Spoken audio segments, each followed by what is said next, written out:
It is day 24 since our mom was taken in the dark of night from her bed. We still believe in a miracle. We still believe that she can come home. We also know that she may be lost. She may already be gone. It's been 24 days since the quiet streets of Catalina foothills were shattered. Lights flickered, alarms stayed silent, and yet the world watched in disbelief. A fragile 84-year-old woman vanished in the dead of night. Her family begged on cameras. Headlines screamed of masked intruders, blood stains, and ransom demands. Millions of eyes followed every frame, every update, every silence. And now, insiders are whispering something that could change everything. What if Nancy Guthrie was never kidnapped at all? Think about that. For weeks, the narrative held firm. A calculated abduction, a terrifying crime, a family's nightmare. But the more you look, the more the story begins to wobble. Empty crypto wallets. No verified proof of life. A timeline that doesn't add up. Public desperation. Media frenzy.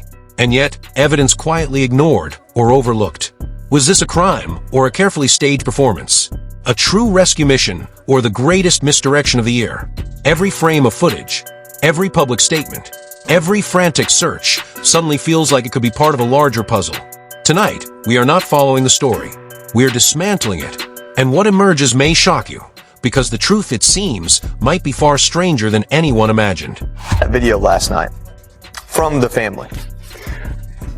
Right. I think they're playing this out. This is about all they have right now, and they're making it very clear that they will pay. The question really is, and I'm very skeptical of this, is this really a kidnapping? Does somebody really have her, and is she really alive? And I don't think we have the answers to that question right now. I don't think her proof of life has been credibly authenticated at this point.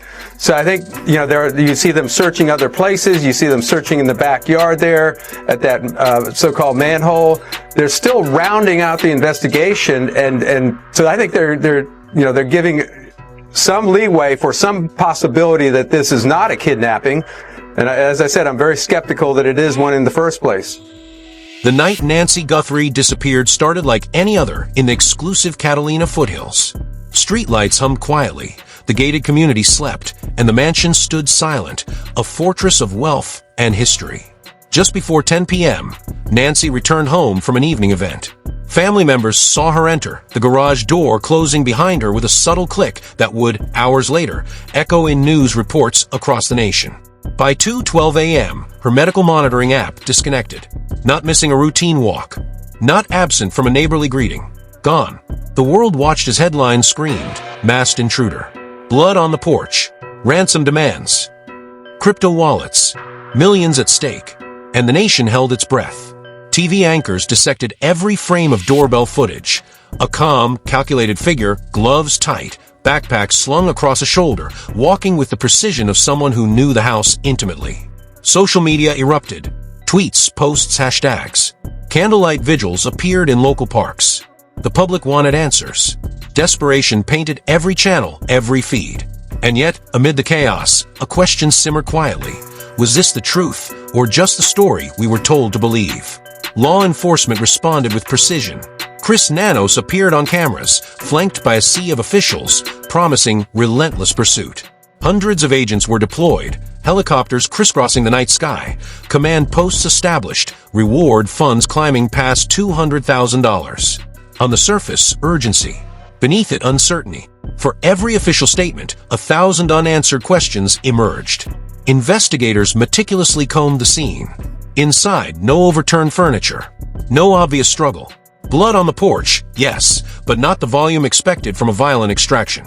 Surveillance beyond the front door revealed only fragments, glimpses of movement, shadows shifting in the quiet. And yet, the narrative hardened instantly. Kidnapping. Targeted. Calculated. Ransom notes circulated publicly. $6 million in cryptocurrency demanded. Deadlines passed. Wallets remained untouched. No proof of life verified. Families begged. Press conferences repeated the official line. But the timeline had cracks. The story wasn't aligning with the facts on the ground. Pieces of the puzzle seemed misplaced, and every attempt to hold the narrative together made it fray further. As days turned into weeks, whispers emerged. Analysts noted peculiarities in the masked figure's behavior, calm, measured, almost rehearsed. DNA samples taken from the scene produced profiles that didn't match Nancy. No prior records, no known affiliations. Invisible in the digital world, the figure was everywhere and nowhere at once. And the more experts examined the case, the deeper the uncertainty grew. Public reaction mirrored the confusion. Half the community demanded swift justice. Half questioned everything they had been told. Social media became a court of speculation. Controlled narrative, some argued, was not a theory, it was a fact. Every camera, every microphone, every published report shaped perception, leaving room for doubt to creep in. Tonight, as the investigation continues, one fact remains indisputable. The more we know, the less certain the story becomes.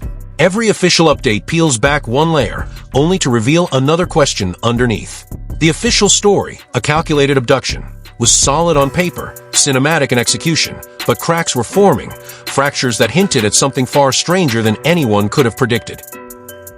Well, first to the crime scene aspect of it. They could have found something as simple as a turned over cup of coffee or a dropped cup of coffee, or her purse was on the ground, or her phone was strewn in a place that they'd never seen before. But one thing I'd like to key on, if I could, is that even though the caregivers may be great people, what I always recommend to my clients, and I'm sure Chris does when he does his threat assessments, we always tell our clients to do a background check on everyone that lives in the home or is a close family member of the person you're hiring, because you have to look at that threat vector to determine who's doing what in that home. And the reason I say that is because even if the caregiver is just the most wonderful person, if she has one or more people in her home that are, let's say, a gangbanger or a criminal, or they're into some type of other behavior, they may just listen to their mom say, oh, today we went shopping and she spent $700 and she's so lucky and her kids love her so much. You know, they may know a lot more than people. As the investigation unfolded, the first cracks began to appear. Timelines didn't align. Witness accounts conflicted. Security camera angles offer more questions than answers. How could a figure enter and exit so calmly, leaving almost no trace, yet trigger a full-scale federal operation? Every detail, every step, seemed rehearsed, or at least carefully orchestrated. Why were the ransom demands sent to media outlets rather than directly to the family? Why was the cryptocurrency wallet left untouched, deadlines ignored as if the stakes meant nothing? In a typical abduction, urgency is leverage. Pressure. Panic. Here, silence reigned. And silence, as analysts whispered, was deafening. Neighbors reported little beyond shadows and fleeting footsteps. No screams. No suspicious vehicles. And yet the narrative solidified almost immediately. Calculated kidnapping. Targeted. Dangerous. Social media amplified every frame of the doorbell footage. Every angle dissected. Every movement scrutinized. But the footage, though dramatic, revealed little about Nancy herself. She remained absent, almost ghostly in the story that had gripped the nation. Investigators probed every possible lead. Glove fragments analyzed. DNA swabs compared against national databases. Background checks conducted on every caregiver, family member, anyone connected. Experts speculated, could the intruder have been known to the household? Comfortable enough to move without fear? Or was this the illusion of familiarity, meticulously crafted? Questions piled up, each more unsettling than the last. If this was a standard ransom scenario, where was the negotiation? Where was the proof of life? Why were media outlets drawn into the equation rather than private communication channels? And then there were the anomalies, the blood stains, minimal and oddly placed, the porch disrupted, but not violently, the belongings untouched even in the chaos. Even federal insiders began voicing doubts. Former analysts and retired investigators publicly questioned the scenario. Some noted that the procedural mistakes, or deliberate deviations, didn't match patterns of known kidnappings. Others whispered about a staged element, a performance constructed to divert attention. But none would go on record. And yet, the speculation spread like wildfire online, fragments of truth mixed with conjecture, forming a tangled web of doubt. Every attempt to piece the story together only deepened the mystery. Maps of the neighborhood, timelines of movements, video loops of the masked figure, they all revealed patterns that were at once precise and inexplicable. The more the public learned, the less they seemed to understand. And that tension between what was claimed and what was seen created a psychological strain unlike anything in typical high-profile disappearances. By week 3, the question had evolved: was this a kidnapping at all? Or had the story been constructed carefully to misdirect, manipulate, or conceal something far more complex? And if so, why? Motive, analysts suggested, could lie beyond money, financial, reputational, even political. Every open question fed fear, curiosity, and speculation simultaneously, leaving investigators and citizens alike in a suspended state of uncertainty. The cracks, small at first, were widening. And as whispers circulated among insiders, one chilling realization emerged: the narrative could not be taken at face value. Something in Catalina foothills had gone unseen, unnoticed, and the longer the silence persisted, the louder the questions became. Well, the snapshot we are getting from investigators is that there's a lot of evidence that they've been dealing with, and a glove and other gloves have been talked about a lot publicly, and they have taken testing of those, they have established DNA profile, and then they've compared it against that database that you referred to, which includes persons all across the country who've been arrested or charged or convicted with a crime. There are differing laws state by state about when someone who's taken into custody must provide their DNA. But it is a vast database, and certainly if there were a criminal history, that would be a good way to identify a potential depositor of that DNA. Then, is it in some way linked to the Guthrie case? That's another big question. So, work is being done. There are hundreds of investigators who are on this case, working on a stream of different types of approaches. We know, for example, that they have been canvassing gun stores in the area. Why? Because the suspect seen on that doorbell video had a weapon, had a holster that had some interesting identifying markers that authorities are trying to get a better read on. Where was it purchased? What could they learn about that? As weeks turned into months, insiders began speaking, quietly, cautiously. Retired investigators, forensic analysts, and former federal operatives weighed in, their commentary careful, yet piercing. There's something about the pattern here that doesn't fit a conventional abduction, one analyst said. The calm, the precision, it's almost theatrical. Another pointed out the empty wallets and unclaimed ransom demands.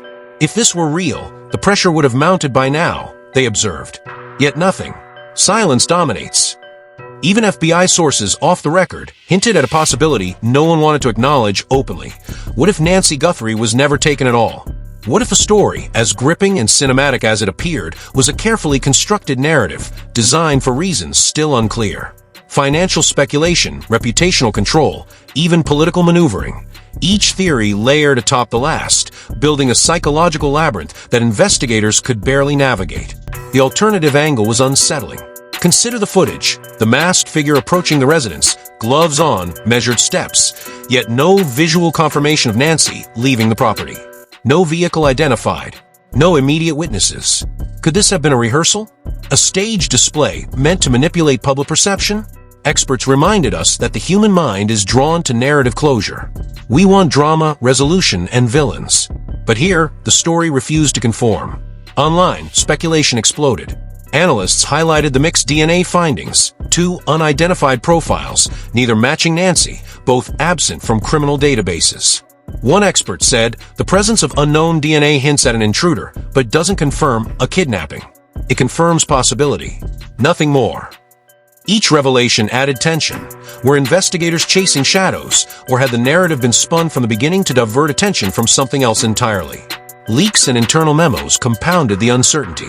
Some sources claimed divisions within the Joint Task Force, one faction insisting on a targeted abduction, another urging a reevaluation of assumptions made in the adrenaline-fueled first 48 hours.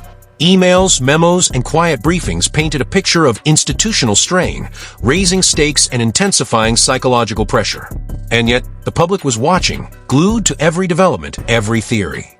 Candlelight vigils, online forums, and social media debates reflected the collective obsession.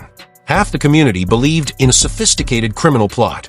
The other half whispered of misdirection, manipulation, and the unsettling possibility of a narrative constructed to be believed. If Nancy Guthrie was truly kidnapped, someone held leverage beyond comprehension, choosing silence over action. But if she wasn't, then the world had been witnessing an elaborate orchestration, a story told in shadows, gaps, and unanswered questions. No conclusion could satisfy. Every answer birthed more questions. The narrative hung in balance, teetering between reality and performance. Psychological tension escalated, with law enforcement, insiders, and the public all caught in the same web of doubt. And so the mystery persists. The cameras may be off. The microphones may be silent. But the questions echo. Who knew what and when? Why the empty wallets? Why the delayed or non-existent proof of life? Was this a misdirection, a calculated display, or something darker, hidden just out of sight? The story is far from over. And as long as the unanswered questions linger, the truth remains just beyond reach. Read your message, and we understand. We beg you now to return our mother to us so that we can celebrate with her. This is the only way we will have peace. This is very valuable to us, and we will pay. So here's where you come in. The cameras are off, the headlines have faded, but the questions remain. Was Nancy Guthrie truly kidnapped, or have we been watching a carefully constructed performance unfold before our eyes? Did someone want us chasing shadows while the real story stayed hidden? Look closely at the details. Empty crypto wallets, unverified proof of life, a masked figure calmly walking across the porch, 2 unidentified DNA profiles. What does it all mean? Could this have been orchestrated for financial leverage, reputational control, or something far more personal? Or is it something darker that no one is ready to admit? We want to hear from you. Drop your theory in the comments. Don't hold back. Every angle, every possibility, every doubt counts. Was it a staged spectacle?